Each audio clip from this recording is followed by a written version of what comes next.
বিসমিল্লাহির রহমানির রহিম। তো বন্ধুরা, এটা হচ্ছে 24 ইঞ্চি ভিওই কোম্পানির একটি প্যানেল।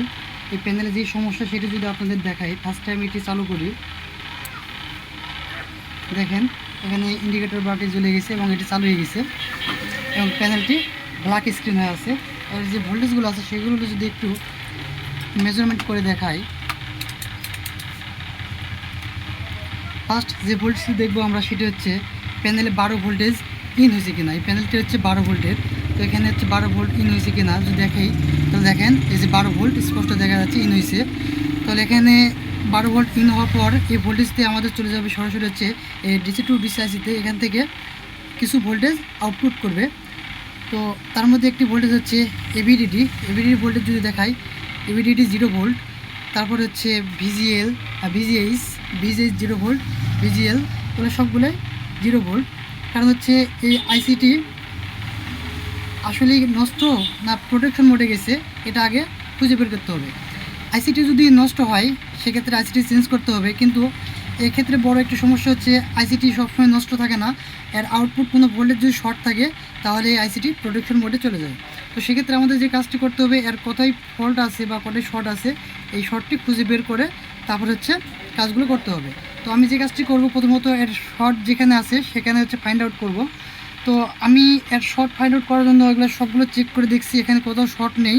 এটি যে শর্ট পাইছি মূলত হচ্ছে সোর্স কপ ঠিক আছে, কিন্তু এর যে গেট কপ আছে, এই যে গেট কপ আছে, এই গেট কপের এই জায়গায় একটু স্পার্ক করে পড়ে গেছে। আপনারা যদি একটু ভালো করে লক্ষ্য করেন তাহলে হচ্ছে এখানে হয়তোবা দেখতে পাবেন,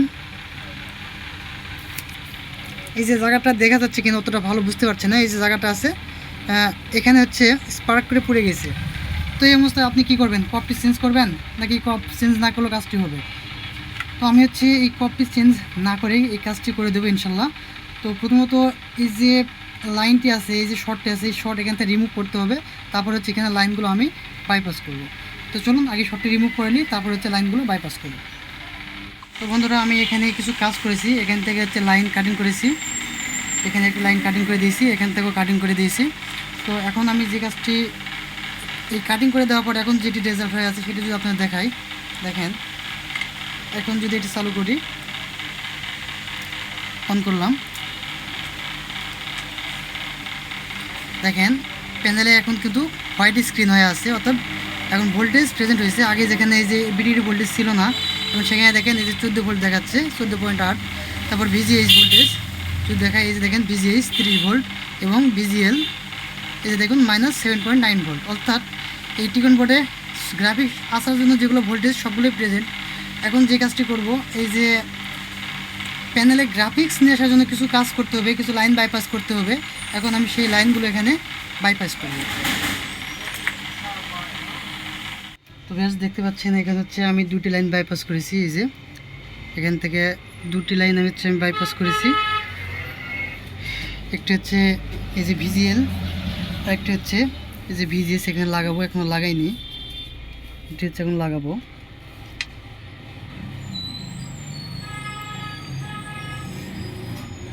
তো এটি হচ্ছে জাস্ট পরীক্ষামূলক দেখার জন্য লাইনটি লাগাইলাম, পরবর্তীতে তারগুলো সুন্দর করে লাগাতে হবে। এখন যদি এটি চালু করি,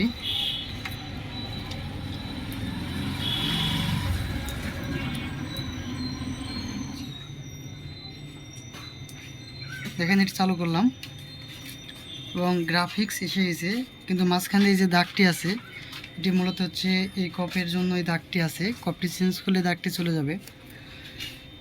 তো এই ছিল একটি কাজ বন্ধুরা। যদি কাজটি ভালো লেগে থাকে তাহলে অবশ্যই আমার চ্যানেলটিতে সবাই সাবস্ক্রাইব করবেন, লাইক কমেন্ট করবেন। কোনো কিছু বুঝতে সমস্যা হলে কমেন্ট বক্সে অবশ্যই জানাবেন। আর যারা এই ধরনের কাজ করতে চাচ্ছেন বা করতে চান, করতে আগ্রহী, অনেকে হচ্ছে মোবাইলে কাজ করেন, এ ধরনের কাজ করার জন্য আগ্রহ প্রকাশ করছেন, তারা হচ্ছে আমার সাথে যোগাযোগ করতে পারেন। অনলাইনে হচ্ছে আপনাদের 20 দিনের একটি কোর্স চালু করছি এবং সেটি হচ্ছে মাত্র 2000 টাকার কোর্স। তো 2000 টাকার বিনিময়ে 20 দিনের মধ্যে আপনাদের এই এলইডি টিভি প্যানেল রিপেয়ার এবং মাদারবোর্ড সম্পর্কে একটি ধারণা দিয়ে দেব। আপনারা আশা করি কাজ করতে পারবেন। তো এই ছিল একটি ভিডিও। সবাইকে দেখার জন্য ধন্যবাদ।